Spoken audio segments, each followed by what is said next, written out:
الحمد للہ وکفی والصلاة والسلام علی عباده الذین اصطفى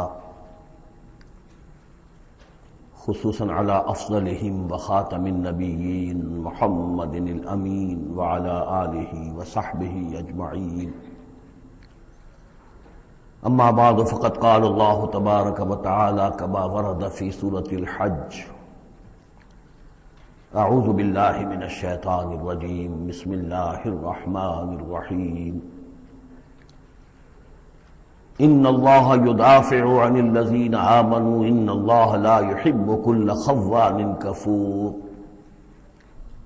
اذن للذین یقاتلون بانہم ظلموا وان اللہ علی نصرہم لقدیر الذين اخرجوا من ديارهم بغير حق الا ان يقولوا ربنا الله ولولا دفع الله الناس بعضهم ببعض لهدمت صوامع وبيع وصلوات ومساجد يذكر فيها اسم الله كثيرا ولينصرن الله من ينصره ان الله لقوي عزيز الذين إن مكناهم في الأرض أقاموا الصلاة وآتوا الزكاة وأمروا بالمعروف ونهوا عن المنكر ولله عاقبة الأمور صدق الله العظيم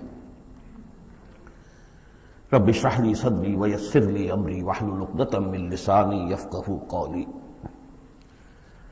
اللهم ربنا الہمنا رشدنا واعذنا من شرور انفسنا اللهم ارنا الحق حقا وارزقنا اتباعه وارنا الباطل باطلا وارزقنا اجتنابه اللهم وفقنا لما تحب وترضى اللهم ربنا آنس وحشتنا في قبورنا وارحمنا بالقرآن العظيم اللهم اجعله لنا إماما ونورا وهدى ورحمة اللهم ذكرنا منه ما نسينا وعلمنا منه ما جهلنا وارزقنا تلاوته آناء الليل وآناء النهار واجعله لنا حجة يا رب العالمين آمين۔ یہ بات میں عرض کر چکا ہوں کہ سورہ حج کے بعض مضامین بہت مشابہ ہیں سورہ بقرہ سے۔ اس سورہ مبارکہ کے بارے میں بعض حضرات کی رائے یہ ہے کہ یہ مدنی ہے، لیکن صحیح بات یہی ہے کہ یہ مکی صورت ہے۔ البتہ اس میں کچھ آیات ایسی ہیں کہ جو مدنی بھی ان کو قرار دیا جا سکتا ہے، اور ایک روایت جو حضرت عبداللہ ابن عباس رضی اللہ تعالی عنہما کی مجھے مل گئی ہے وہ یہ ہے کہ وہ اثناء سفر ہجرت میں نازل ہوئی، اور اس وقت ہمیں اب انہی آیات کا مطالعہ کرنا ہے۔ یہ آیات میں سمجھیے کہ نبی اکرم صلی اللہ علیہ وسلم کی وہ جد و جہد اور آپ کی دعوت اور تحریک جو ہے اس میں ایک بڑے ٹرننگ پوائنٹ کو ریپرزینٹ کر رہی ہیں۔ یہ ایک بڑا فیصلہ کن موڑ ہے آپ کی جد و جہد میں۔ یہ مشابہت ذہن میں رکھیے کہ سورہ بقرہ میں بھی جہاں 23ویں رکوع میں تقریباً وسط ہے سورہ بقرہ کا، جس طرح یہ وسط ہے سورہ حج کا، وہاں بھی 23ویں رکوع میں رمضان مبارک اور روزے کی حکمتیں اور اس کے احکام کا بیان ہوا۔ 24ویں رکوع سے قتال فی سبیل اللہ اور اس کے ساتھ ہی حج کے دو جو رکوع ہیں مناسک حج پر مشتمل ہیں۔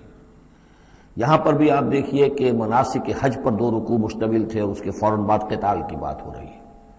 بڑا گہرا ربط ہے ان دونوں کے اندر، اس لیے کہ قتال فی سبیل اللہ کا جو سب سے پہلا ہدف تھا وہ یہی تھا کہ توحید کا مرکز کعبۃ اللہ جو اصل میں خدا واحد کی عبادت کے لیے بنایا گیا تھا، اس وقت وہ مشرکین کے تسلط میں ہے اور انہوں نے اسے شرک کا اڈا بنایا ہوا ہے۔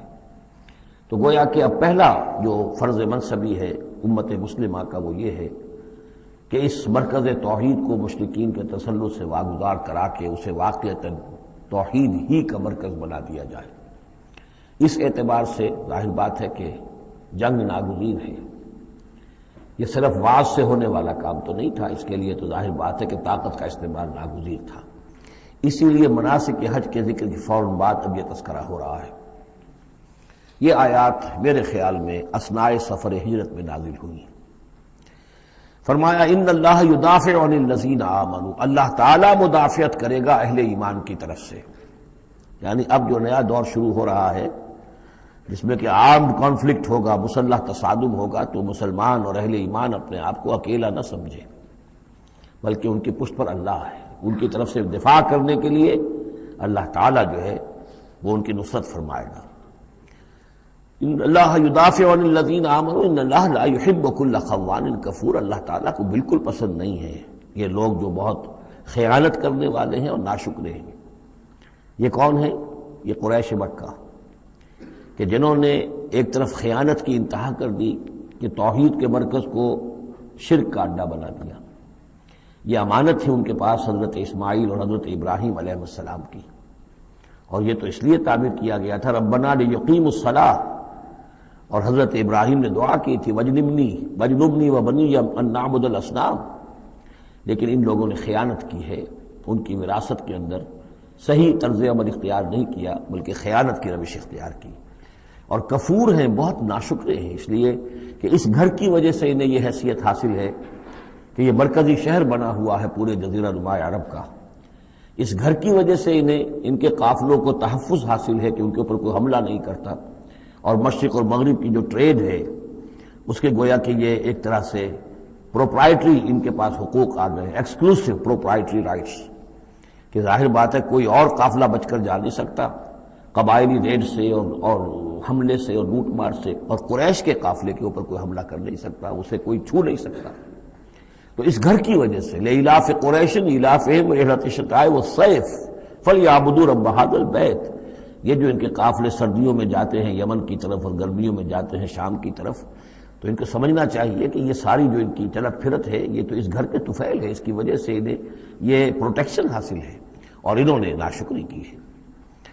تو اذن للذین یقاتلون بانہم ظلموا، اب اجازت دی جا رہی ہے ان لوگوں کو جن پر کہ جنگ ٹھوس دی گئی ہے، یعنی جو صورتحال پیدا کر دی گئی ہے کہ انہیں گھروں سے نکال دیا گیا، ہجرت پر مجبور کر دیا گیا، انہیں ستایا گیا، سال ہر سال سے ان پر پرسیکیوشن ہو رہی ہے، ٹارچر کیا جا رہا ہے۔ ابھی تک تو اللہ تعالیٰ نے ان کو ہاتھ روکے رکھنے کا حکم دیا ہوا تھا، کفوا ایدیکم، چاہے وہ براہ راست وحی جلی کی شکل میں قرآن میں آیت نہیں آئی تھی، لیکن حضور کے ذریعے سے اللہ تعالیٰ کا یہ حکم لوگوں تک پہنچ چکا تھا کہ خواہ کچھ بھی ہو جائے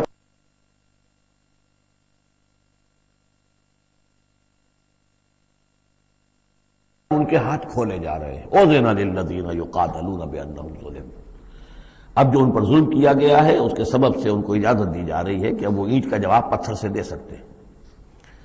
وَإِنَّ اللَّهَ عَلَىٰ نَصْرِهِمْ لَقَدِيرٌ، اور دوبارہ پھر تاکید کے ساتھ کہہ دیا کہ ان کو اپنے آپ کو اکیلے نہ سمجھے، یقیناً اللہ تعالیٰ ان کی نصرت پر قادر ہے، ان کی مدد فرمائے گا۔ الَّذِينَ أُخْرِجُوا مِن دِيَارِهِمْ، وہ لوگ کہ جو اپنے گھروں سے نکال دیے گئے، یہ سب کون تھے؟ مہاجرین جو تھے، یہ مکے سے جو نکلنے پر مجبور کر دیے گئے، اہل و عیال کو چھوڑ کر نکلنے پر مجبور ہوئے۔ الَّذِينَ أُخْرِجُوا مِن دِيَارِهِمْ بِغَيْرِ حَقٍّ، جو نکال دیے گئے اپنے گھروں سے، اپنے علاقوں سے ناحق، إِلَّا أَن يَقُولُوا رَبُّنَا اللَّهُ، صرف اس جرم کی پاداش میں کہ انہوں نے کہا ہمارا رب اللہ ہے، ہم صرف ایک اللہ کو مانتے ہیں اور دوسرے آلہہ کو، دوسرے معبودوں کو، دوسرے دیویوں اور دیوتاؤں جو تمہارے من گھڑت ہے ہم ان کو تسلیم کرنے کو تیار نہیں۔ وَلَوْلَا دَفْعُ اللَّهِ النَّاسَ بَعْضَهُم بِبَعْضٍ، اور اگر اللہ تعالی بعض لوگوں کو بعض کے ذریعے سے دور نہ کرتا رہتا، یعنی زمین میں یہ مضمون آ چکا ہے، سورہ بقرہ کی آیت نمبر 251 میں بھی یہی مضمون آیا تھا، جب طالوت اور جالوت کی جنگ ہوئی تھی، اس کے بعد یہ بات آئی تھی کہ اللہ تعالیٰ وقتاً فوقتاً زمین کی صفائی کرتا رہتا ہے، کہ جو بڑے فاسد قسم کے لوگ ہوتے ہیں اور مفسد قسم کے لوگ ہوتے ہیں، فاسد کلچر ہوتا ہے، فاسد ثقافت ہو جاتی ہے، تو پھر کوئی نہ کوئی ایسی شکل ہوتی ہے کہ اللہ تعالیٰ ان کو ختم کر کے، ان کا استیصال کر کے، ان لوگوں کو کچھ لوگوں کے ذریعے سے دنیا سے نیست و نابود کر دیتا ہے۔ اگر ایسا نہ ہوتا رہتا، وہاں یہ الفاظ آئے تھے اگر ایسا نہ ہوتا رہتا تو لفسدت الارض، زمین میں تو فساد ہی فساد ہوتا۔ پھر یہاں فرمایا وَلَوْلَا دَفْعُ اللَّهِ النَّاسَ بَعْضَهُم بِبَعْضٍ لَهُدِّمَتْ صَوَامِعُ وَبِيَعٌ وَصَلَوَاتٌ وَمَسَاجِدُ يُذْكَرُ فِيهَا اسْمُ اللَّهِ كَثِيرًا، تو ڈھا دیے جاتے سارے خانقاہیں اور تکیے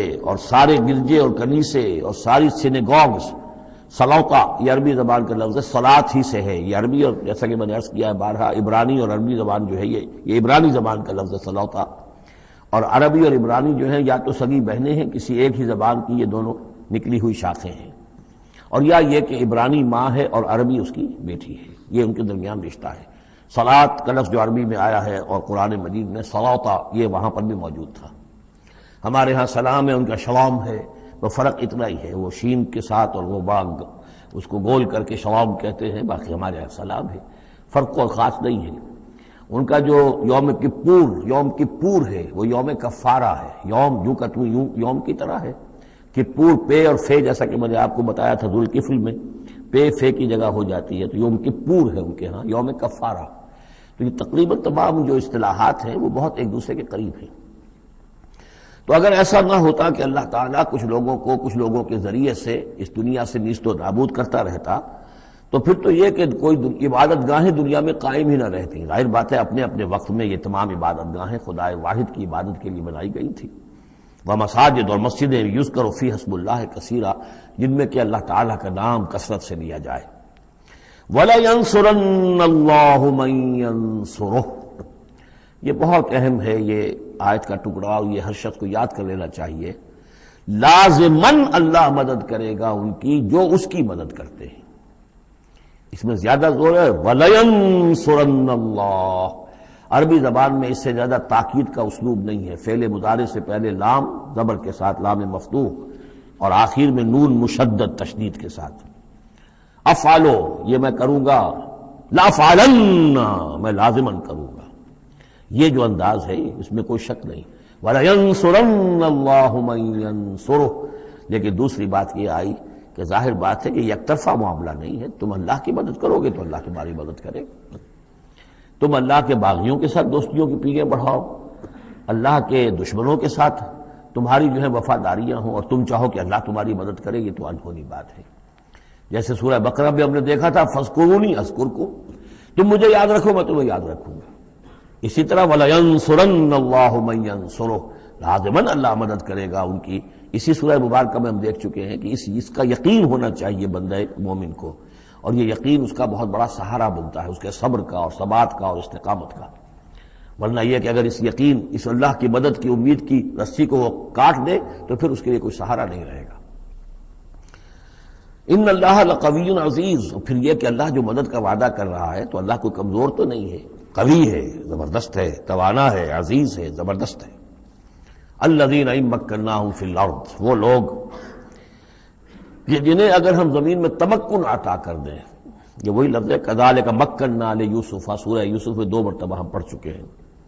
الذین ان مکناہم فی الارض، وہ لوگ کہ جنہیں اگر ہم زمین میں تمکن، قدرت، طاقت، غلبہ، حکومت، استیلاء عطا کر دیں تو وہ کیا کریں گے؟ اقاموا الصلاۃ، پہلا کام ہے نماز قائم کریں گے۔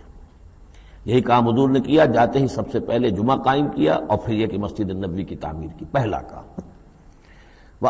وآتوا الزکوٰۃ، اور زکوٰۃ ادا کریں گے، آتوا الزکوٰۃ، اور دیں زکوٰۃ، اقاموا الصلاۃ وآتوا الزکوٰۃ، اور دیں گے وہ زکوٰۃ، اور یہ کہ زکوٰۃ کا نظام قائم کیا جائے تاکہ جو بھی معاشرے کے اندر پسماندہ طبقات ہیں، جن کے ہاں احتیاج ہے، ان کا بھی کفالت کا بندوبست ہے۔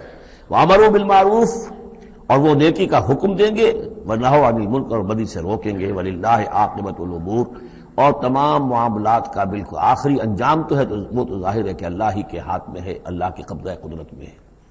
اس کو ہم یہ کہہ سکتے ہیں ایک اعتبار سے کہ گویا یہ نبی اکرم صلی اللہ علیہ وسلم کا مینیفیسٹو تھا۔ مینیفیسٹو ایک تو ہمارا آج کا تصور ہے کہ انتخابات میں جو پارٹیاں حصہ لیتی ہیں وہ اپنا اپنا پروگرام دیتی ہیں، لیکن اس سے علیحدہ کر دیجئے۔ لیکن چونکہ حضور، اگر یہ روایت صحیح ہے کہ یہ آیات نازل ہوئی ہیں جبکہ حضور تشریف لے جا رہے ہیں مکے سے مدینے کی طرف ہجرت کے سفر پر، تو اللہ کے علم میں ہے کہ اب آپ کا جو وہاں داخلہ ہونے والا ہے وہ تو ہوگا ایک بے تاج بادشاہ کی حیثیت سے، جاتے ہی آپ کو وہاں اللہ تعالیٰ کی طرف سے اختیار اور اقتدار مل جائے گا۔ تو جب یہ صورت ہوگی تو کیا کریں گے؟ ان کی پرائرٹیز کیا ہوں گی؟ تو جیسے کہ جب آپ نے کہا کرتی ہیں کہ ہماری حکومت بنے گی تو ہم یہ کریں گے، تو گویا کہ یہ ہے وہ ہمیشہ کے لیے اہل ایمان کا جو سمجھیے کہ اللہ تعالیٰ کی طرف سے دیا ہوا ان کا مینیفیسٹو ہے۔ الذین ان مکناہم فی الارض اقاموا الصلاۃ وآتوا الزکاۃ وامروا بالمعروف ونہوا عن المنکر وللہ عاقبۃ الامور۔ یہ آیات خاص ہیں۔ اب دیکھیے پھر وہی جو مکی صورتوں کا مضمون ہوتا بالکل انداز جو ہے وہ بدل جائے گا۔ یہ آیات ہیں اثناء سفر ہجرت کی، یا ہو سکتا ہے کہ مدینہ پہنچ کر نازل ہوئی ہوں، لیکن یہ مکی صورت میں رکھ دی گئی ہیں مناسبت کے اعتبار سے کہ جہاں حج کے یہ افعال بیان ہو رہے مناسک حج، اس کے ساتھ ہی ان کو شامل کر دیا گیا۔ اب وہی جو عام مکی مضامین ہیں مکی صورتوں کے وہ شروع ہو جائیں گے۔ وَإِن يُكَذِّبُوكَ فَقَدْ كَذَّبَتْ قَبْلَهُمْ قَوْمُ نُوحٍ وَعَادٌ وَثَمُودُ۔ اور اے نبی اگر یہ آپ کو جھٹلا رہے ہیں تو آپ سے پہلے بھی جھٹلایا ہے قوم نوح نے، قوم عاد نے، قوم سمود نے، قوم ابراہیم و قوم لوط۔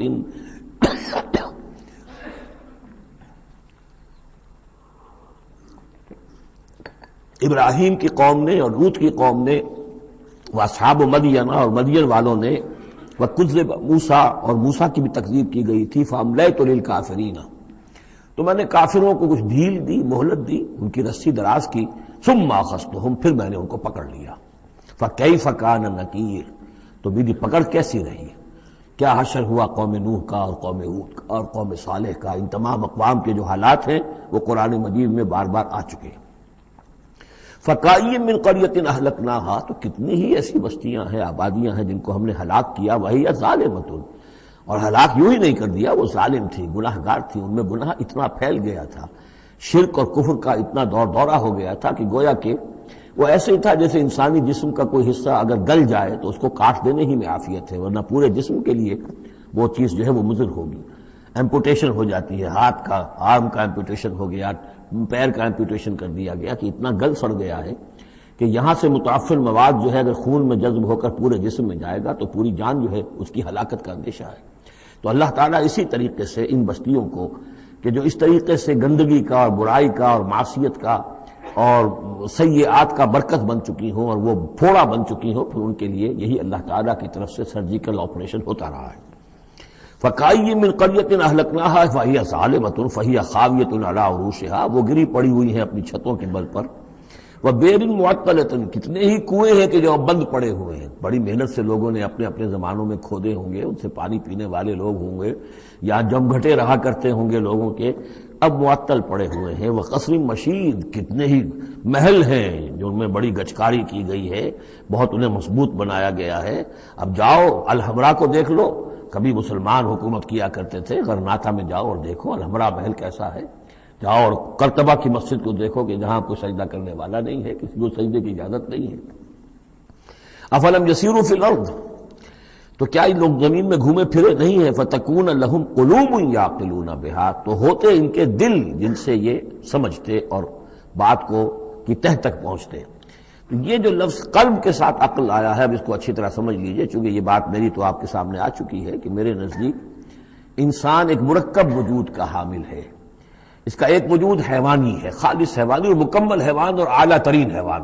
انسان اعلیٰ ترین حیوان ہے، تمام حیوانوں میں سب سے افضل ہے، اور اس میں وہ ساری فیکلٹیز ہیں کہ جو حیوانات میں بھی ہوتی ہیں، لیکن اس کا ایک روحانی وجود ہے، وہ مکمل وجود ہے، انڈیپینڈنٹ ہے، بالکل اس حیوانی وجود سے ایک علیحدہ اور مستقل بذات وجود ہے۔ یہ دونوں کیسے جڑے ہوئے ہیں یہ ہم نہیں جانتے۔ وہ تو ہمیں یہ بھی معلوم نہیں کہ انسانی جسم میں جان کہاں ہے، کچھ پتہ نہیں، کہاں دل میں ہے کہیں ہے، تو دل تو بدل دیتے ہیں لوگ، پھر بھی وہ جان تو وہی کی وہی رہتی ہے۔ اب تو جو کچھ ہو رہا ہے آپ کو معلوم ہے، تو جان کہاں ہے، کس چیز سے متعلق، دماغ سے متعلق ہے، دل سے متعلق، کہاں سے متعلق؟ تو لائف ہی کو ہم نہیں جانتے، تو لائف سے آگے روح کا تعلق کس طور سے ہے ہم کیا جان سکتے ہیں؟ ہست رب الناس رابا جان الناس، اتصال بے تکیف بے قیاس، یہ متصل ہے، یہ جو روحانی وجود ہے اور حیوانی وجود ہے یہ متصل ہے، ملے ہوئے تو ہیں، لیکن یہ اتصال ایسا ہے بے تکیف بے قیاس، نہ اس کی کیفیت معلوم ہو سکتی ہے، نہ اس کو کسی اور چیز پر قیاس کیا جا سکتا ہے، لیکن ہے دو علیحدہ وجود۔ ایک وجود پہلے پیدا کیا گیا تھا، کما خلقناکم اول مرہ، دوسرا وجود اس عالم خلق کے اندر آتا ہے، اور ان میں سے ہر ایک کی، دونوں کی اپنی اپنی عقل ہے۔ روح کی اپنی عقل ہے، روح کی اپنی آنکھ ہے، روح کے اپنے کان ہیں، اور جسم کے حیوانی وجود کے اپنی آنکھیں ہیں، اپنے کان ہیں، اپنی عقل ہے۔ تو ان السمع والبصر والفؤاد، یہ حیوانی، یہ گویا کہ انسان کے جو حیوانی ذرائع علم ہے وہ یہ ہیں، جن کے بارے میں گفتگو سورہ بنی اسرائیل کی اس آیت کے حوالے سے میں تفصیلاً کر چکا ہوں۔ ان السمع والبصر والفؤاد کل اولئک کان عنہ مسئولا۔ لیکن انسان کے اندر جو یہ روح ہے یہ دیکھتی بھی ہے، یہ سنتی بھی ہے، اس کے اپنے کان ہیں، وہ غیر مرئی کان ہیں، غیر مرئی آنکھیں ہیں، لیکن اس کی اپنی عقل ہے۔ اب یہاں دیکھیے یہ دونوں چیزیں واضح ہو جائیں گی۔ فَتَكُونَ لَهُمْ قُلُوبٌ يَعْقِلُونَ بِهَا، تو ہوتے ان کے دل کہ جن سے یہ بات سمجھتے، او آذان یسمعون بها، یا ہوتے کان جن سے یہ سنتے۔ فإنها لا تعمى الابصار ولكن تعمى القلوب التي في الصدور، اس لیے کہ آنکھیں اندھی نہیں ہوا کرتی، دل اندھے ہو جاتے ہیں جو سینوں کے اندر ہے۔ یہ کون سا اندھاپا ہے؟ ابو جہل اندھا تھا کس اعتبار سے؟ ابو لہب اندھا تھا کس اعتبار سے؟ ولید بن مغیرہ اندھا تھا کس اعتبار سے؟ ان کی آنکھیں تو اندھی نہیں تھی، ان کے دل اندھے ہو گئے تھے، ان کی روحیں اندھی ہو گئی تھی، ان کے اوپر اپنی دنیاوی اغراض، اپنی ضد، اپنی ہٹ دھرمی اور اپنے تکبر اور اپنے جو بھی ان کے اندر عصبیتیں تھیں، اس کی وجہ سے اس طریقے سے ان کے اوپر پٹیاں پڑ چکی تھی کہ وہ روح نہ دیکھتی تھی نہ سنتی تھی۔ تو یہ ہے اصل میں یہ معاملہ۔ فَإِنَّهَا لَا تَعْمَى الْأَبْصَارُ، ایک ہے آنکھیں اندھی، لیکن ہو سکتا ہے اس کا دل جو ہے وہ دوسروں سے کہیں زیادہ دیکھنے والا ہو، لیکن یہ کہ آنکھوں کا اندھا ہونا اتنا بڑی بات نہیں، اتنا دل کا اندھا ہونا۔ فَلَمْ يَسِيرُوا فِي الْأَرْضِ فَتَكُونَ لَهُمْ قُلُوبٌ يَعْقِلُونَ بِهَا، تو کیا یہ زمین میں گھومے پھرے نہیں، پھر ہوتی ہیں ان کے دل کہ جن سے یہ بات کو سمجھتے، او آذان یسمعون بها، یا ہوتے کان، روح کے کان کہ جن سے یہ سنتے، دیدن دیگر آموز سنیدن دیگر آموز، اس لیے کہ ظاہر بات ہے بستیوں کو تو وہ دیکھتے تھے، کتا بھی دیکھ رہا ہے کہ کار آ رہی ہے، اسے بچنا ہے، وہ بھی اپنی جان بچاتا ہے، انسان نے بھی دیکھ لیا اور وہ بھی جان بچانے کے لیے ایک طرف ہو گیا، تو کوئی بڑا فرق نہیں۔ یہ حیوانی جو دیکھنا ہے وہ تو دیکھنا ہے، لیکن انسان کا دیکھنا کچھ اور ہے۔ فَإِنَّهَا لَا تَعْمَى الْأَبْصَارُ وَلَكِنْ تَعْمَى الْقُلُوبُ الَّتِي فِي الصُّدُورِ، اس لیے کہ آنکھیں اندھے نہیں ہوا کرتی بلکہ دل اندھے ہو جاتے ہیں جو سینوں کے اندر ہیں، اس لیے کہ روح کا مسکن قلب ہے، یہ ہم جانتے ہیں، روح کا مسکن قلب ہے، یہ ہم نہیں جانتے کہ کیسے، کس طرح۔ بہرحال دل کو آپ اگر کہیں کاٹیں گے پیٹیں گے تو کہیں وہ آپ کو اس میں روح نظر نہیں آئے گی، وہ غیر مرئی شے ہے، لیکن تعلق اس کا جو ہے وہ قلب انسانی کے ساتھ ہے۔ وَيَسْتَعْجِلُونَكَ بِالْعَذَابِ وَلَن يُخْلِفَ اللَّهُ وَعْدَهُ، اور یہ لوگ جلدی مچا رہے ہیں نبی آپ سے عذاب کی، اور اللہ تعالیٰ اپنے وعدے کی ہرگز خلاف ورزی نہیں کرے گا۔ وہ عذاب آئے گا، کس شکل میں آئے گا ابھی اللہ تعالیٰ نے اس کو چھپا کر رکھا ہوا ہے، کب آئے گا وہ بھی اللہ نے چھپایا ہوا ہے۔ وَإِنْ أَدْرِي أَقَرِيبٌ أَمْ بَعِيدٌ مَا تُوعَدُونَ، یہ ہم سورہ انبیاء میں پڑھائے ہیں کہ میں نہیں جانتا ہے نبی، آپ کہہ دیجئے قُلْ إِنْ أَدْرِي أَقَرِيبٌ أَمْ بَعِيدٌ مَا تُوعَدُونَ، کہ جس چیز کا تم سے وعدہ کیا جا رہا ہے، جس چیز کی دھمکی دی جا رہی ہے وہ قریب آ چکی ہے یا دور ہے۔ وَإِنَّ يَوْمًا عِندَ رَبِّكَ كَأَلْفِ سَنَةٍ مِّمَّا تَعُدُّونَ، اور یقیناً ایک دن آپ کے رب کے نزدیک 1000 برس کا ہے اس حساب سے جو تم تعداد جانتے ہو۔ انسانی عام حساب سے جو 1000 برس ہے، دنیا کا ہمارا حساب سے وہ در حقیقت اللہ کا ایک دن ہے۔ یہ مضمون چونکہ قرآن مجید میں پھر سورہ سجدہ میں پھر آئے گا، 2 مرتبہ آیا، تو یہ مضمون یوں سمجھیے کہ یہ محکمات میں سے، یہ متشابہات میں سے نہیں ہے، بات بالکل پختہ ہے، واضح ہے۔ يُدَبِّرُ الْأَمْرَ مِنَ السَّمَاءِ إِلَى الْأَرْضِ ثُمَّ يَعْرُجُ إِلَيْهِ فِي يَوْمٍ كَانَ مِقْدَارُهُ أَلْفَ سَنَةٍ مِّمَّا تَعُدُّونَ، تو اللہ تعالیٰ کی جو تدبیر امر ہے، وہی جو 3 کام ابتدائی جو شاہ ولی اللہ دہلوی رحمۃ اللہ علیہ کی تصنیف حجت اللہ البالغہ کے حوالے سے میں بتا چکا ہوں، ابداع، خلق اور تدبیر، تدبیر تیسرا کام ہے۔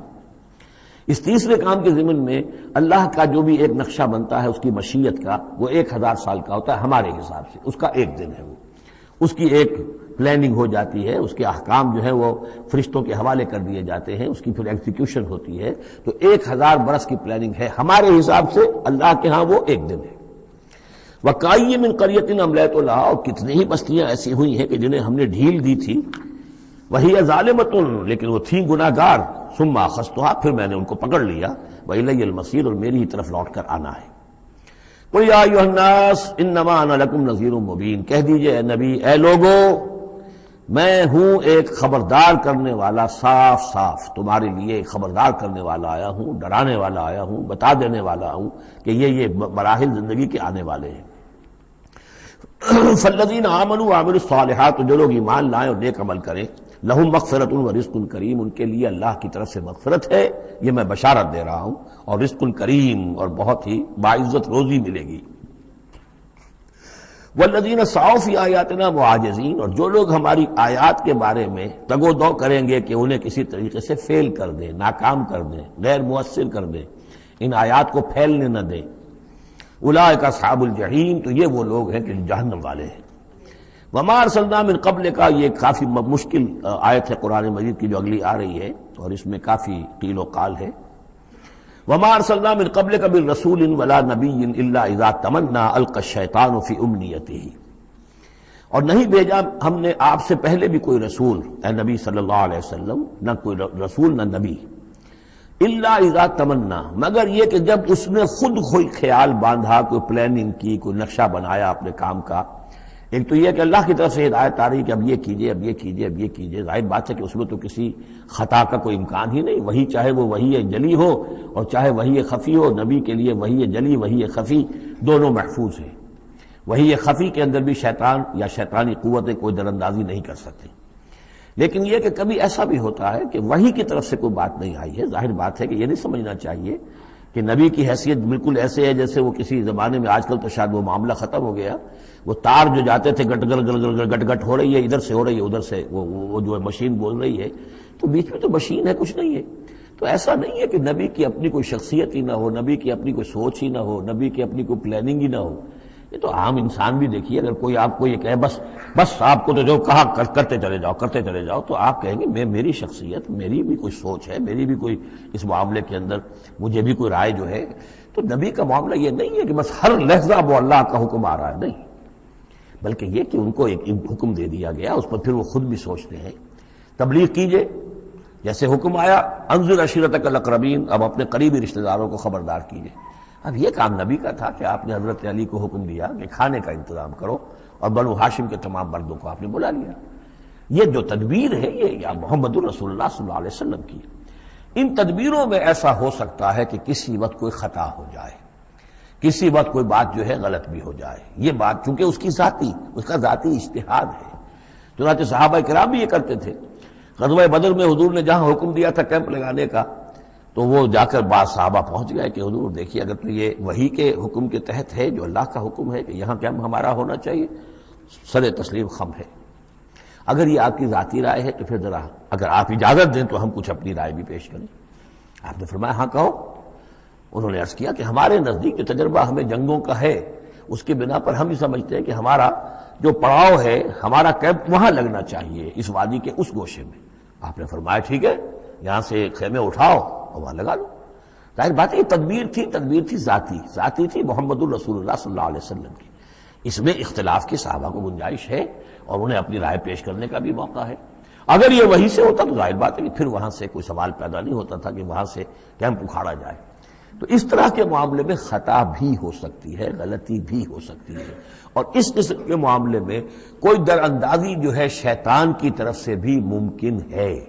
اب یہ مسئلہ ایسا ہے کہ چونکہ عصمت انبیاء کے بارے میں جو بہت حساس، تمام اہل ایمان جو ہے بہت حساس ہیں، تو یہ آیت جو ہے تو یہ گویا کہ یوں سمجھیے کہ یہ حلق میں پھنس جاتی ہے، اس کو اس طریقے سے قبول کرنا بڑا مشکل ہے۔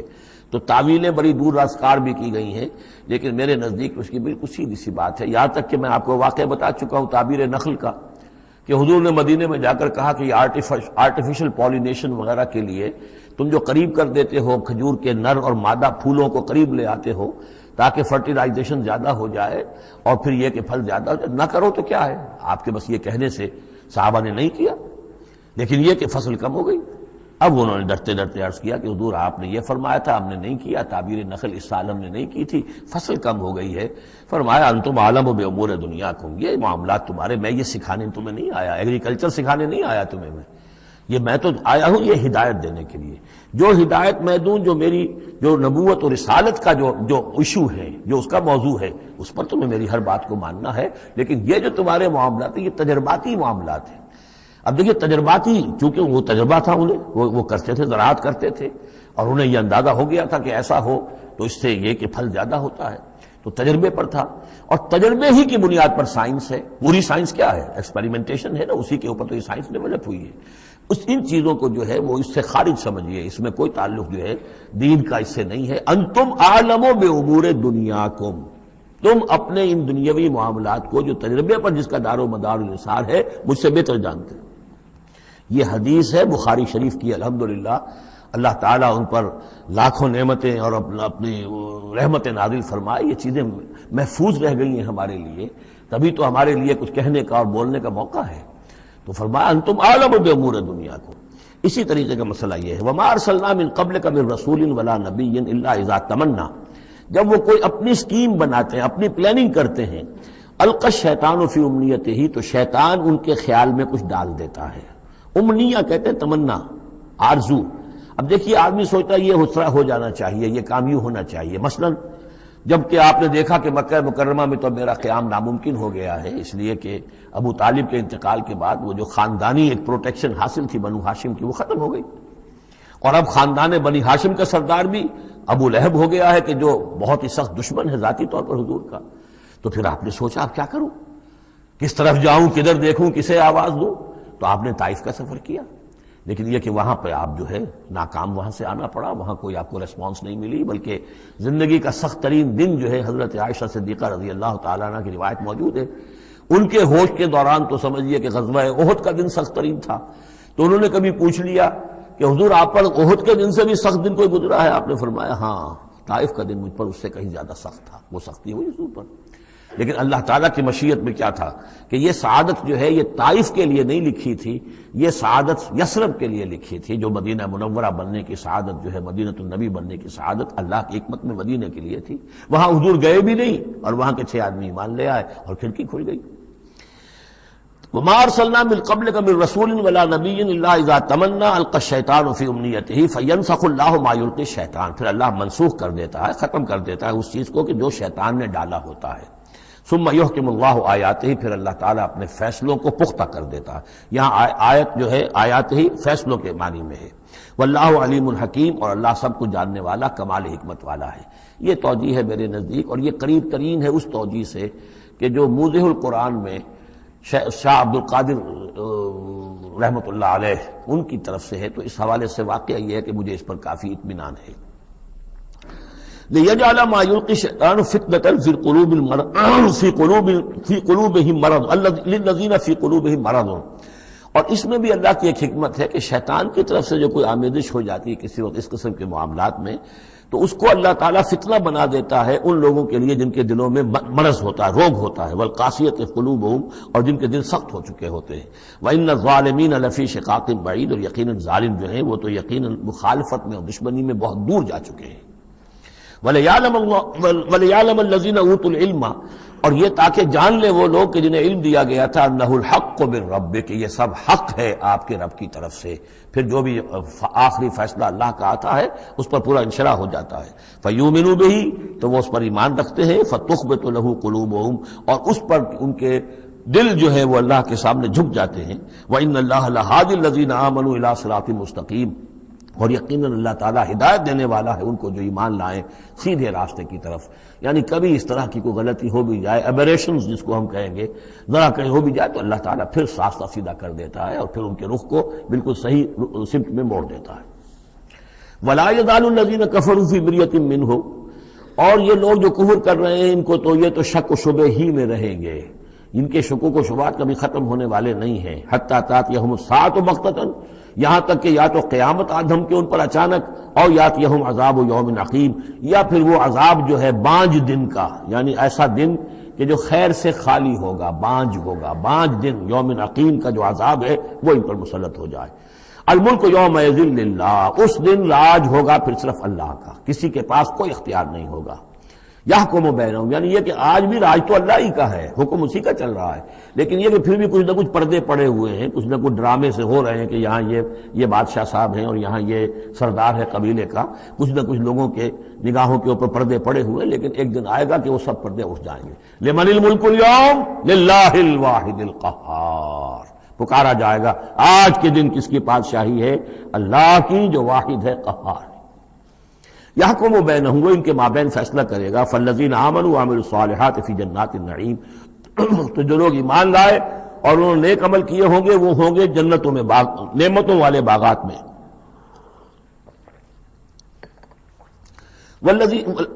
والذین کفروا وکذبوا بآیاتنا، اور وہ لوگ کہ جو کفر کی روش اختیار کریں اور ہماری آیت کو جھٹلائیں، فاولئک لہم عذاب مہین، تو ان کے لیے ہوگا اہانت آمیز، رسوا کن عذاب۔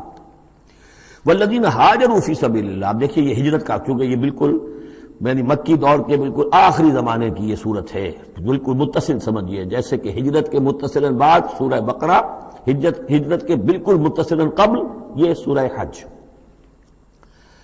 والذین ہاجروا فی سبیل اللہ ثم قتلوا، اور وہ لوگ جنہوں نے ہجرت کی اللہ کی راہ میں پھر خواہ وہ قتل ہو گئے اور ماتو، یا یہ کہ اپنی طبعی موت مر گئے، لَيَرْزُقَنَّهُمُ اللَّهُ رِزْقًا حَسَنًا، دونوں صورتوں میں اللہ تعالیٰ ان کو لازماً بہت رزق حسن عطا فرمائے گا۔ وَإِنَّ اللَّهَ لَهُوَ خَيْرُ الرَّازِقِينَ، اور یقیناً اللہ ہی ہے بہترین رزق دینے والا۔ لَيُدْخِلَنَّهُمْ مُدْخَلًا يَرْضَوْنَ، اور وہ لازماً داخل کرے گا انہیں ان جگہ ان مقامات پر کہ جن سے وہ راضی ہو جائیں گے۔ وَإِنَّ اللَّهَ لَعَلِيمٌ حَلِيمٌ، اللہ تعالیٰ یقیناً علیم ہے، سب کچھ جاننے والا، اور حلیم ہے، تحمل والا ہے۔ ذَلِكَ وَمَنْ عَاقَبَ بِمِثْلِ مَا عُوقِبَ بِهِ، یہ تو ہے ہی، اور یہ کہ جو شخص زیادتی کرے جس نے بدلہ لیا بِمِثْلِ مَا عُوقِبَ بِهِ، جیسا کہ اس پر زیادتی کی گئی تھی، جیسا کہ اس پر ظلم کیا گیا تھا، ثُمَّ بُغِيَ عَلَيْهِ، پھر اس پر مزید زیادتی کی جائے، لَيَنْصُرَنَّهُ اللَّهُ، اللہ تعالیٰ اس کی لازماً مدد کریں گے۔ یعنی جو زیادتیاں ہو چکی ہیں مسلمانوں پر، اب ان کا حق ہے کہ ان کا بدلہ لیں، پھر اگر ان کی طرف سے اضافی زیادتی اور ہوگی تو پھر اللہ تعالیٰ کی طرف سے ان کی مدد کا پختہ وعدہ ہے۔ ان اللہ لعفو غفور، یقیناً اللہ تعالیٰ عفو اور غفور ہے، معاف فرمانے والا، درگزر کرنے والا ہے۔ ذالک بان اللہ یولج اللیل فی النہار، اور یہ اس لیے ہے یعنی یہ کہ اللہ تعالیٰ کا پورا یہ نظام کائنات کا اسی طرح چل رہا ہے، اسی عدل پر، انصاف پر۔ یہ نہ ہو تو جیسے کہ ابھی آیت آئی تھی کہ اگر ایک گروہ کو دوسرے گروہ کے ذریعے سے ہٹاتے نہ رہتے، نیست و نابود نہ کرتے رہتے، تو زمین میں فساد بن جاتا۔ لَهُدِّمَتْ صَوَامِعُ وَبِيَعٌ وَصَلَوَاتٌ وَمَسَاجِدُ يُذْكَرُ فِيهَا اسْمُ اللَّهِ كَثِيرًا، اس طرح فرمایا کہ ہمارا ایک نظام ہے جو اس دنیا کا ہے، اس طرح کا ایک نظام جو ہے وہ آفاقی بھی ہے۔ ذَلِكَ بِأَنَّ اللَّهَ يُولِجُ اللَّيْلَ فِي النَّهَارِ، یہ اس لیے کہ اللہ تعالیٰ رات کو لے آتا ہے دن میں پروتا ہوا، وَيُولِجُ النَّهَارَ فِي اللَّيْلِ، اور دن کو لے آتا ہے رات میں پروتے ہوئے، وَأَنَّ اللَّهَ سَمِيعٌ بَصِيرٌ، اللہ سب کچھ سننے والا اور دیکھنے والا ہے۔ ذَلِكَ بِأَنَّ اللَّهَ هُوَ الْحَقُّ، یہ اس لیے کہ اللہ ہی حق ہے، ذات برحق، جس کا حق ہونا قطعی ہے، یقینی۔ وَأَنَّ مَا يَدْعُونَ مِن دُونِهِ هُوَ الْبَاطِلُ، اور جس کو وہ پکار رہے ہیں اس کے سوا وہ سب باطل ہے، آدر ہوا ہے، ان کی کوئی حیثیت نہیں۔ وَأَنَّ اللَّهَ هُوَ الْعَلِيُّ الْكَبِيرُ، اور یہ کہ یقیناً اللہ تعالیٰ ہی ہے سب سے بلند و بالا اور سب سے بڑا۔ أَلَمْ تَرَ أَنَّ اللَّهَ أَنزَلَ مِنَ السَّمَاءِ مَاءً، کیا تم نے دیکھا نہیں کہ اللہ نے اتارا آسمان سے پانی، فَتُصْبِحُ الْأَرْضُ مُخْضَرَّةً، تو زمین سبز ہو جاتی ہے، سرسبزی شادابی نظر آتی ہے۔ ان اللہ لطیف خبیر، یقیناً اللہ تعالیٰ بڑی ہی خفیہ تدبیریں کرنے والا اور ہر شے سے باخبر ہے۔ باریک بین بھی اس کے معنی ہے لطیف کے، اور خفیہ تدبیر کرنے والا۔ لہو ما فی السماوات و ما فی الارض، جو کچھ آسمانوں میں ہے وہ بھی اسی کا ہے، اور جو کچھ زمین میں ہے وہ بھی اسی کا ہے۔ وان اللہ لہو الغنی الحمید، اور یقیناً اللہ تعالیٰ الغنی ہے، یعنی اسے کوئی احتیاج نہیں، الحمید ہے، اپنی ذات میں خود محمود ہے، ستودہ صفات ہے، اسے کسی حمد کی ضرورت نہیں۔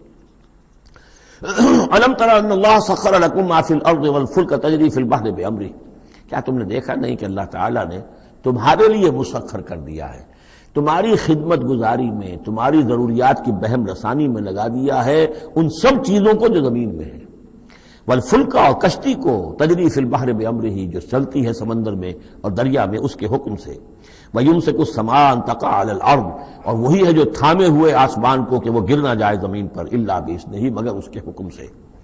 ان اللہ بالناس لرؤوف الرحیم، یقیناً اللہ تعالیٰ انسانوں کے حق میں بہت ہی شفیق ہے، نرمی کرنے والا ہے اور مہربان ہے۔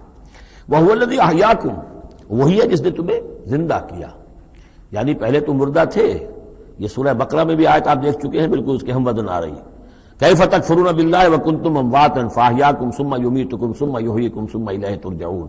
اب یہاں صرف یہ کہ کنتم امواتا کے الفاظ کو دوبارہ نہیں لائے، هو الذی احیاکم ثم یمیتکم ثم یحییکم، تم مردہ تھے پھر تمہیں زندہ کیا، پھر تمہیں موت دے گا، پھر زندہ کرے گا۔ مردہ تھے یعنی یہ ہمارا وہ دور ہے جبکہ روحانی عالم ارواح میں ہم سے عہد لینے کے بعد ہمیں سلا دیا گیا، الست بربکم، اس کے بعد کسی کولڈ سٹوریج کے اندر تمام ارواح کو رکھ دیا گیا، وہ ہماری پہلی موت تھی، پہلی نیند تھی جو ہم سوئے رہے۔ اس کے بعد جاگے ہیں تو اس عالم خلق کے اندر کسی رحم مادر کے اندر وہ روح جو ہے وہ لا کر ایک جنین کے ساتھ جوڑ دی گئی، یہ ہمارا احیاء اول ہو گیا۔ اس کے بعد پھر یہاں ہم رہیں گے تو یہ زندگی ہے دوسری، اور اس کے بعد جب موت ہوگی تو احیاء یہ اماتہ ثانی ہو جائے گا، پھر اللہ اٹھائے گا بعد الموت، وہ احیاء ثانی ہو جائے گا۔ یہ سورہ غافر میں مضمون آئے گا، اس کا کلائمیکس جو ہے سورہ غافر میں ہے۔ وَهُوَ الَّذِي أَحْيَاكُمْ ثُمَّ يُمِيتُكُمْ ثُمَّ يُحْيِيكُمْ إِنَّ الْإِنسَانَ لَكَفُورٌ، یقیناً انسان جو ہے وہ ناشکرا ہے۔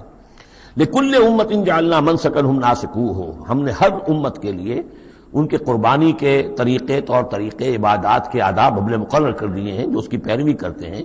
فَلَا يُنَازِعُنَّكَ فِي الْأَمْرِ، تو انہیں آپ سے جھگڑنا نہیں چاہیے، یعنی یہ کہ اگر یہود کے ہاں کوئی اور طریقے تھے قربانی کے تو اور یہاں بنی اسماعیل کے لیے ہم نے کچھ اور مقرر کیے، مسلمانوں کو اب کچھ اور طریقے ہم بتا رہے ہیں، تو اس میں کوئی حرج نہیں ہے، اس میں جھگڑنے کی ضرورت بات نہیں۔ یہ پہلے پڑھ چکے ہیں اسی صورت میں کہ ہم نے ہر امت کے لیے منسک مقرر کیے ہیں۔ وَلِكُلِّ أُمَّةٍ جَعَلْنَا مَنسَكًا لِيَذْكُرُوا اسْمَ اللَّهِ عَلَىٰ مَا رَزَقَهُم مِّن بَهِيمَةِ الْأَنْعَامِ فَإِلَٰهُكُمْ إِلَٰهٌ وَاحِدٌ فَلَهُ أَسْلِمُوا وَبَشِّرِ الْمُخْبِتِينَ۔ تو ہر قوم کے لیے، ہر امت کے لیے اللہ تعالیٰ نے قربانی کے قواعد و ضوابط بنائے، تو وہ اس کی پیروی کرتے ہیں۔ فَلَا يُنَازِعُنَّكَ فِي الْأَمْرِ، تو انہیں جھگڑنا نہیں چاہیے نبی آپ سے اس معاملے میں۔ وَادْعُ إِلَىٰ رَبِّكَ، اور اپنے رب کی طرف آپ بلاتے رہیے۔ إِنَّكَ لَعَلَىٰ هُدًى مُسْتَقِيمٍ، یقیناً آپ تو ہدایت کے، سیدھی ہدایت کے راستے پر ہیں۔ وَإِن جَادَلُوكَ، اور اگر یہ آپ سے جھگڑے، قُلِ اللَّهُ أَعْلَمُ بِمَا تَعْمَلُونَ، تو کہیے بھئی اللہ کو بہتر معلوم ہے جو آپ کر رہے ہیں، میں جو سمجھتا ہوں حق ہے، جو حق میرے پاس آئے میں اس کی پیروی کر رہا ہوں، آپ اگر اپنی جگہ سمجھتے ہیں کہ آپ زیادہ حق پر ہیں تو ٹھیک ہے، آپ جانیں، آپ کا رب جانے۔ اللہ یحکم بینکم یوم القیامہ، اللہ فیصلہ کر دے گا تمہارے مابین قیامت کے دن، فیما کنتم فیہ تختلفون، ان تمام چیزوں کے بارے میں جس میں تم اختلاف کرتے رہے تھے۔ الم تعلم ان اللہ یعلم ما فی السماء والارض، کیا تم جانتے نہیں کہ اللہ تعالیٰ جانتا ہے جو کچھ کہ ہے آسمان میں اور زمین میں۔ ان فی ذالک کتاب، اور یہ ایک کتاب میں لکھا ہوا ہے، یہ وہی ام الکتاب ہے، وہی اللہ تعالیٰ کے علم قدیم کی کتاب ہے۔ ان ذالک علی اللہ یسیر، اور یہ چیز اللہ پر بہت آسان ہے، تمہیں مشکل معلوم ہوتا ہے۔ وَيَعْبُدُونَ مِن دُونِ اللَّهِ مَا لَمْ يُنَزِّلْ بِهِ سُلْطَانًا، اور وہ پوج رہے ہیں، پرستش کر رہے ہیں اللہ کے سوا ایسی چیزوں کی جس کے لیے کہ اللہ نے کوئی سند نہیں اتاری۔ یعنی اللہ کو تو ہم بھی مانتے ہیں، وہ بھی مانتے ہیں، اب اضافی جس کو وہ مانگ رہے ہیں تو اللہ کی طرف سے کوئی سند ہونی چاہیے ان کے لیے، تب تو درست ہے، اگر اللہ کی طرف سے سند نہیں ہے تو وہ بے بنیاد ہے۔ وَمَا لَيْسَ لَهُم بِهِ عِلْمٌ، نہ صرف یہ کہ کوئی سند نہیں ہے، کوئی علم بھی نہیں ہے، کوئی معقول بات ہو، کوئی دلیل ہو، کوئی بنیاد ہو، کوئی منطق کے اندر، کوئی عقل کے اندر، بالکل بے بنیاد باتیں۔ وَمَا لِلظَّالِمِينَ مِن نَصِيرٍ، اور ایسے ظالموں کا کوئی مددگار نہیں ہوگا۔ وَإِذَا تُتْلَىٰ عَلَيْهِمْ آيَاتُنَا بَيِّنَاتٍ، اور جب ان کو سنائی جاتی ہیں پڑھ کر ہماری آیات بینات، تعرف فی وجوہ الذین کفروا المنکر، تو تم دیکھتے ہو کہ ان کافروں کے چہروں کے اندر سخت ناگواری کے آثار پیدا ہو جاتے ہیں، بجائے اس کے کہ وہ اللہ کی آیات سن کر ان کے دل کھل اٹھیں، ان کے اندر خوشی کی کیفیت پیدا ہو، انبساط پیدا ہو۔ ہمارے رب کا کلام ہے، تعرف فی وجوہ الذین کفروا المنکر، تم دیکھتے ہو بڑی ناگواری کے آثار ہیں۔ یکادون یسطون بالذین یتلون علیہم آیاتنا، ان قریب ہوتا ہے کہ پل پڑیں گے، وہ حملہ آور ہو جائیں گے، کبوٹی کر دیں گے ان کی جو انہیں ہماری آیات پڑھ کر سنا رہے ہیں۔ قل افانبئکم بشر من ذالکم، ان سے کہیے تو کیا میں تمہیں بتاؤں جس قدر تمہیں ناگواری اس وقت ہو رہی ہے، تم پر بڑی سختی بیت رہی ہے اللہ کی آیات جو تمہیں سنائی جا رہی ہیں، کیا اس سے بھی زیادہ بری بات کون سی ہے بتاؤں؟ النار، وہ آگ جس کے کہ تم مستحق ہو رہے ہو اپنے اس کفر اور انکار کی وجہ سے۔ وعدہ اللہ الذین کفروا، اللہ نے وعدہ کیا ہے اس آگ کا کافروں سے، وبئس المصیر، وہ بہت ہی برا ٹھکانہ ہے۔ اب جو یہ آخری رکوع آ رہا ہے سورہ مبارکہ کا، اس کے ترجمے سے پہلے مجھے تھوڑی سی تمہیداً کچھ بات عرض کرنی ہے۔ یہ جو ایک دعوت رجوع القرآن کی ایک تحریک ہم نے شروع کی، اور الحمدللہ کہ میں اس میں اپنی زندگی کے لگ بھگ 35 برس اب صرف کر چکا ہوں، اور اسی کے پھر کوک سے تنظیم اسلامی اور تحریک خلافت نے جنم لیا ہے۔ اس دعوت رجوع القرآن کی جو بنیاد ہے اور جس کو کہ میں نے ذریعہ بنایا ہے قرآن مجید سے لوگوں کو متعارف کرانے کا، اور قرآن مجید کے ذریعے سے دین کے جامع تصور کو لوگوں کے سامنے پیش کرنے کا، اور قرآن مجید کے ذریعے سے دین کی طرف سے جو بنیادی فرائض ہم پر عائد ہوتے ہیں اس کا ایک جامع تصور دینے کا جو میں نے کام کیا ہے، اس کے لیے ذریعہ میں نے بنایا ہے ایک منتخب نصاب کو، مطالعہ قرآن حکیم کا منتخب نصاب۔ یہ جو منتخب نصاب ہے یہ تقریباً کل قرآن کے 1/15 حجم کے اندر یوں سمجھیے کہ 2 پاروں کے لگ بھگ ہے، مائنس پلس کم و بیش 2 پارے ہوں گے۔ تو اس میں ان آیات کو لیا گیا ہے کہ جن میں ایک تو یہ کہ دین کا جامع تصور بہت مختصر الفاظ میں سامنے آ جائے، اور جو فرائض دینی ہیں جس کا کہ ہم سے باز پرس ہونی ہے، جس کے بارے میں پوچھ گچھ ہونی ہے، تو اس کا صحیح تصور ہمیں معلوم ہے. نماز روزہ یہ تو فرض ہے، سب جانتے ہیں. اس کے علاوہ بھی کوئی چیز فرض ہے، کسی چیز کے بارے میں ہم مسئول ہیں، ذمہ داری ہماری ہے یا نہیں ہے. تو وہ جو منتخب نصاب ہے اس کے مختلف جو حصے ہیں، ہم کچھ حصوں سے گزرے ہیں، لیکن یہ میں آج سوچ رہا تھا کہ جیسے میں نے آپ کو بتایا تھا کہ حروف مقطعات کا معاملہ یہ ہے کہ 29 حروف ہیں یا 28 حروف ہیں عربی زبان کے الفابیٹس جو ہیں. شروع کے حصوں میں سے حروف میں سے بہت کم ہے جو حروف مقطعات میں آئے، اور آخری جو حصہ ہے اس کے تختی کے، اس کے بہت سے حروف ہیں، اکثر و بیشتر ہے کہ جو حروف مقطعات میں آئے. تو یہ پہلی مرتبہ میرا ذہن ادھر گیا ہے کہ ہمارے اس منتخب نصاب میں بھی یہ چیز کوئی میرے پیش نظر نہیں تھی کہ جان بوجھ کر ایسا کیا ہو. زیادہ حصے اسباق وہی ہیں کہ جو نصف ثانی سے متعلق ہیں، بلکہ قرآن مجید کے آخری حصے سے زیادہ جو ہیں وہ اس میں مقامات اور آیات اور رکوع یا صورتیں شامل ہوئی ہیں.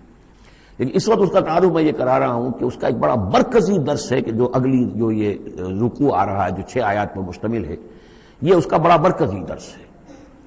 یہ جو میرا منتخب نصاب ہے اس کے 6 حصے ہیں.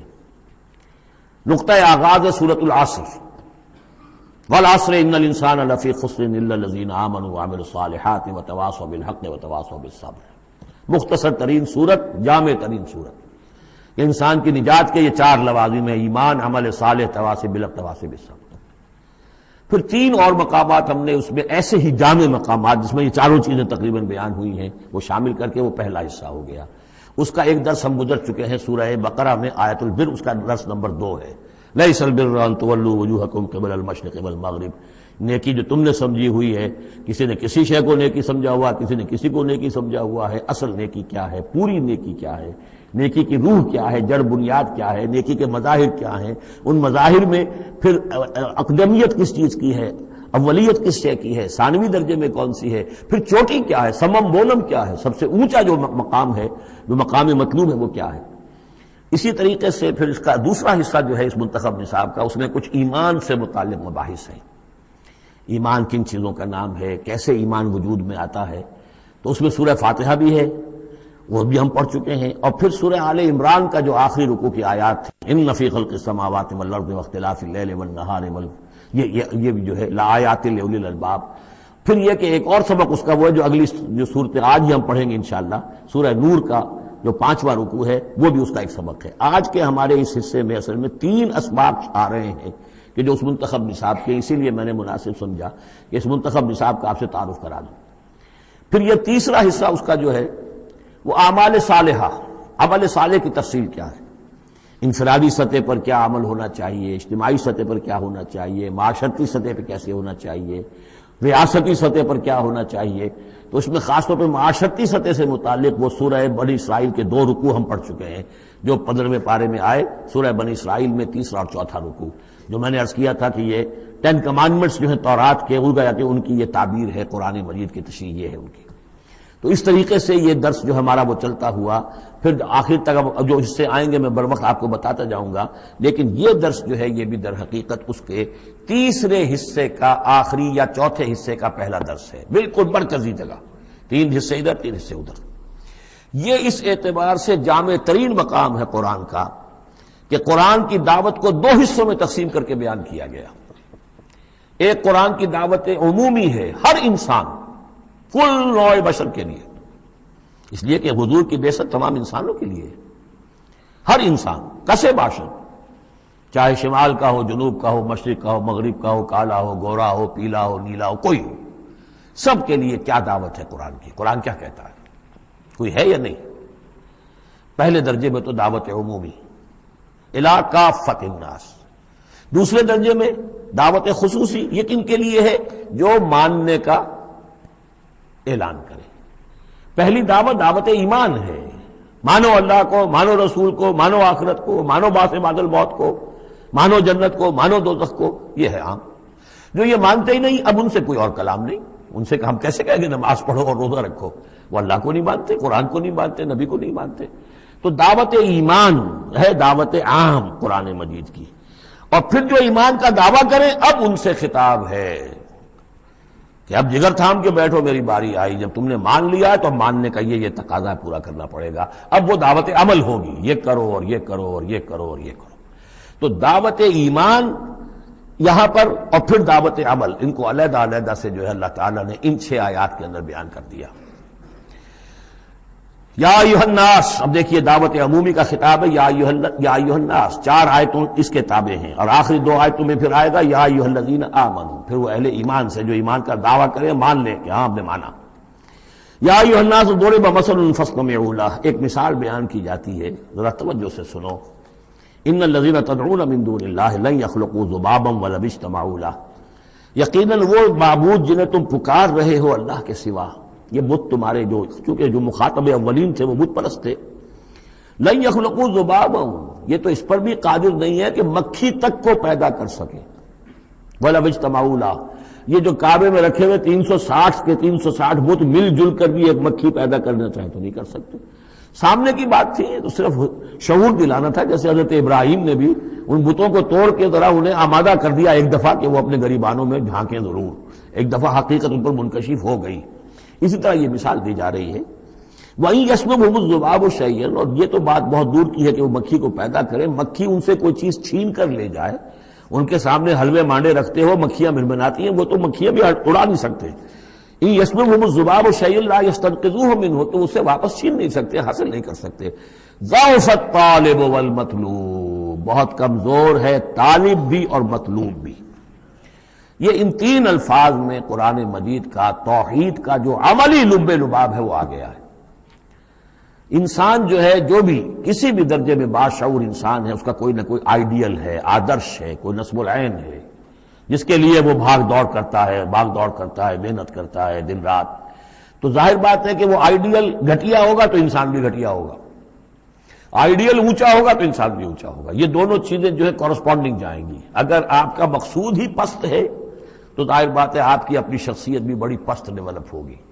مقصود اونچا ہو، بلند، لیکن فرمایا ان کا تو جو مطلوب ہے وہ بھی ضعیف، تو طالب تو اور بھی ضعیف ہوئے۔ جن کا مطلوب وہ بنے ہوئے ہیں کہ جو مکھی تک نہیں اڑا سکتے، تو طالبوں کا کیا حل ہوگا؟ قیاس کن سے گلستان من بہار مرا۔ لیکن یہ وہی مضمون ہے جو سورہ بقرہ میں آ چکا ہے۔ وَمِنَ النَّاسِ مَن يَتَّخِذُ مِن دُونِ اللَّهِ أَندَادًا يُحِبُّونَهُمْ كَحُبِّ اللَّهِ، لوگوں میں سے کچھ ایسے ہیں جو اللہ کے مد مقابل بنا کر کچھ اور چیزوں سے محبت شروع کر دیتے جیسے کہ اللہ سے محبت کرنی چاہیے تھی۔ اصل میں تو انسان کو بنایا گیا کہ لا محبوب الا اللہ، لا مقصود الا اللہ، لا مطلوب الا اللہ، مطلوب اللہ کے سوا کوئی نہ رہے، باقی ذرائع ہیں۔ زندہ رہنے کے لیے روٹی کھانی ہے، محنت کرنی ہے، ہل چلانا ہے، ذرائع ہے، مطلوب نہیں ہے۔ نہ کھیتی مطلوب ہے، نہ دکان مطلوب ہے، نہ پروفیشن مطلوب ہے، نہ ڈاکٹری، نہ انجینئرنگ، کوئی شے مطلوب نہیں، نہ دنیا مطلوب ہے، نہ اولاد مطلوب ہے، مطلوب صرف اللہ۔ یہ ہے توحید کا لب لباب، لا مطلوب الا اللہ، لا مقصود الا اللہ، لا محبوب الا اللہ۔ لیکن جو لوگ یہاں تک نہیں پہنچ سکتے، جیسے جس شخص کو بہت سخت بھوک لگی ہو، اگر اچھی چیز کھانے کو نہیں ملے گی تو برے میں بھی منہ مارے گا۔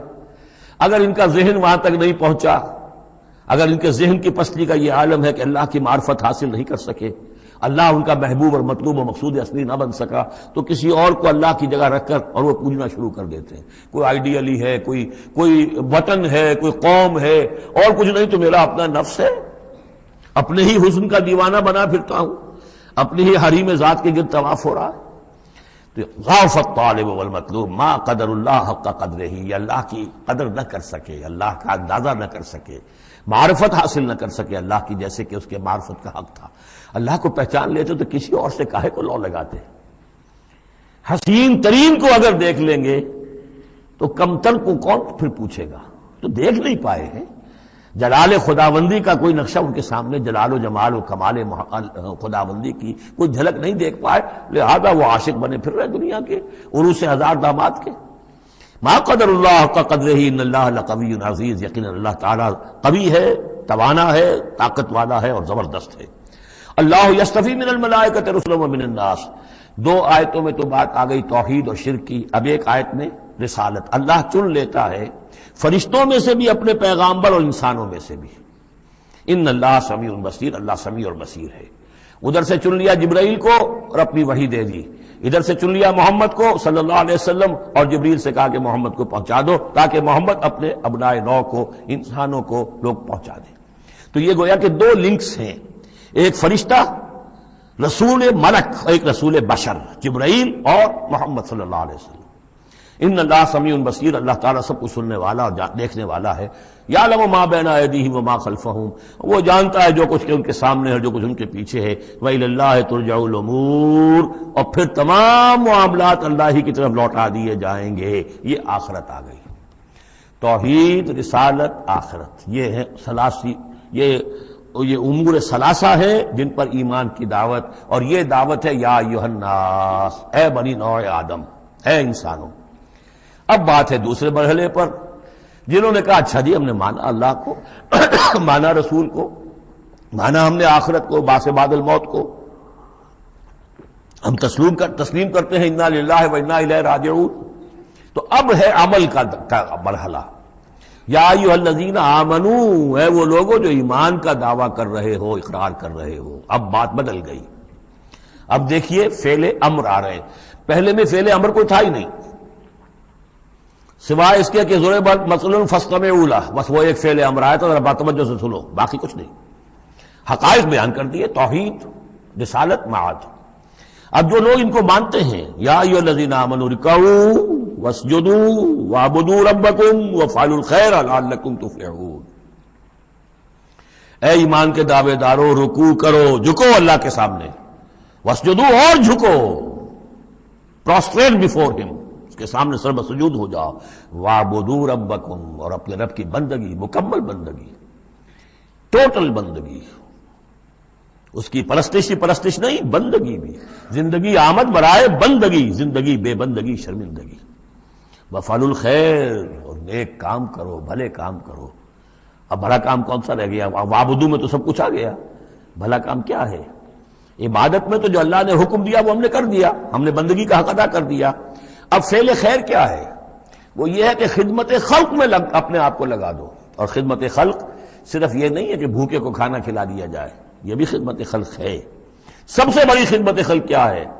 ان کی عاقبت سنوارنے کی کوشش کرو. یہ سموچے جہنم کے اندر جا رہے ہیں، گویا کہ دعوت، ان کو بچاؤ.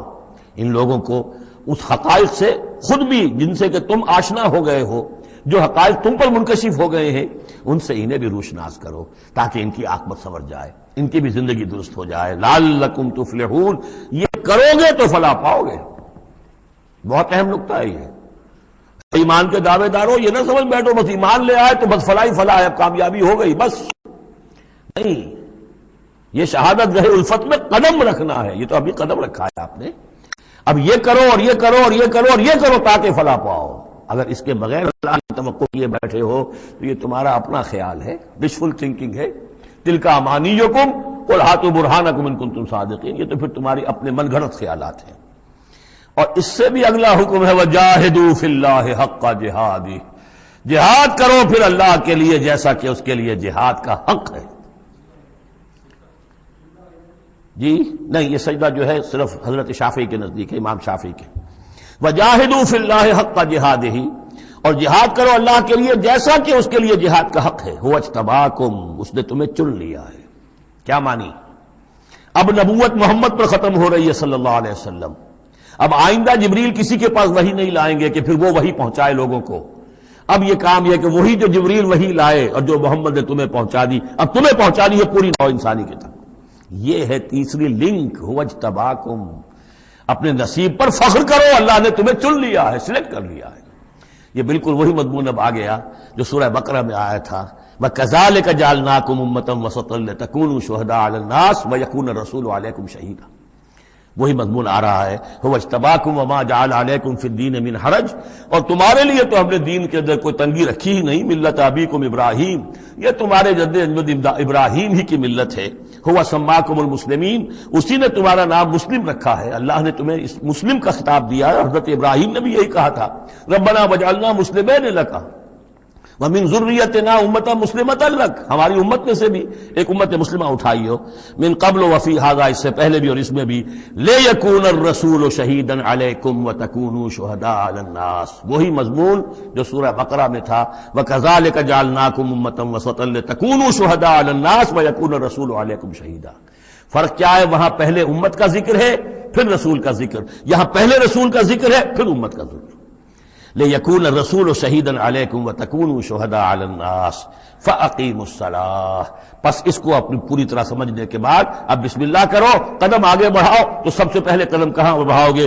فَأَقِيمُوا الصَّلَاةَ وَآتُوا الزَّكَاةَ، نماز قائم کرو، زکوٰۃ ادا کرو، واعتصموا باللہ، اور اللہ کے ساتھ چمٹ جاؤ، اللہ کے دامن سے وابستہ ہو جاؤ، ہوا مولاکم، وہ تمہارا مولا ہے، مددگار ہے، پشت پناہ ہے، حمایتی ہے، فنعم المولا ونعم النصیر، کیا ہی اچھا ہے حمایتی اور کیا ہی اچھا ہے مددگار۔